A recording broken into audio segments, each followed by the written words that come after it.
સહન કરવી પડતી હોય। એમાં સમાજના પ્રસંગો કરીએ એ ટાઈમે સહન કરવું પડે અને ચૂંટણી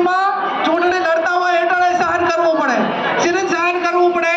એનું બૈરું એના કહેવાથી વોટ ના આલે અને અમને આવીને જાહેર બતાવીને આ એક લોકશાહી છે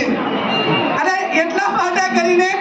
સમાજનું જે કામ એટલા માટે હું દાખલો આપું છું કે આ જેણે સમાજનું આપણે બધે બંધારણ કર્યું છે, તમે બધી મીટિંગ બોલાવી છે, ક્યાંક બંધારણ માટે તમે કડક થશો ને તો ક્યાંક ને ક્યાંક આને નથી પાલવતું, જેને તમને બરબાદ કરવા છે અને જેને તમને કાયમી ગુલામ રાખવા છે એ તમને ચડાવવા માટેની વાત કરશે, પણ ક્યાંક સહન કરવું પડે તો સમાજ માટે,